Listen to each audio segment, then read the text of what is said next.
My name's Ian Brown. I'm the Quality and Diversity Inclusion Manager at Active Lincolnshire, and my role is to ensure that everyone is included in our activities and our programmes that we deliver, and that can be through quality impact assessments or doing access audits and looking at the facilities and stuff like that. But we also then look and make sure that no one could be adversely affected for something that we do.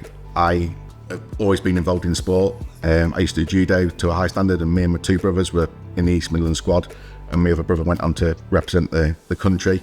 And then I had a motorbike accident, so it gave me an insight of being what it's like to be an able-bodied person and then a person with a disability. I can make that comparison, and overcoming them barriers.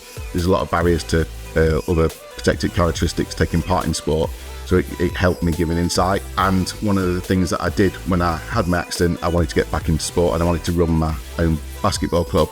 So I did lots of these skills courses and took them on board.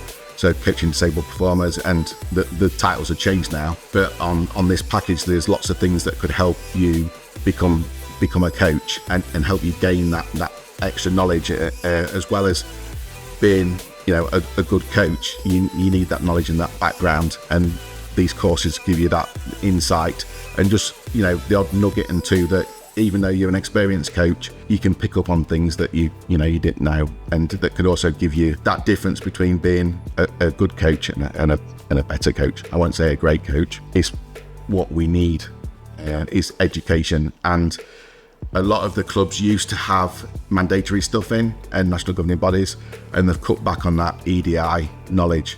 So this is a gap in the market that's been filled really well over the last couple of years, and the Active Skills Hub showcases some of them really good resources and courses that we can do. One of the things that we developed is the Inclusive Language Guide. A lot of organisations and clubs, even outside the sector, struggle with language, and when they're approaching these groups, don't know the correct language or don't want to offend or risk offending someone, reach out to that group. They just don't reach out at all. So we've done this language guide that gives you a bit of narrative in what if it goes wrong, why language is important, and then gives you some language to use in the first instance. So when you're communicating with them or via verbally or via posters or social media, use this language first as not to offend, and then when you get to know the group and know what sort of language they use that. But this is just a first touch. So we've pulled together lots of information and put all the protected characteristic resources into one guide, and that way it's a one-stop shop. We prefer people to go onto the website and keep looking at it there rather than downloading it, because language does change. It's a great resource, and you can always reach out to myself. My details are on the website, and have a chat with me.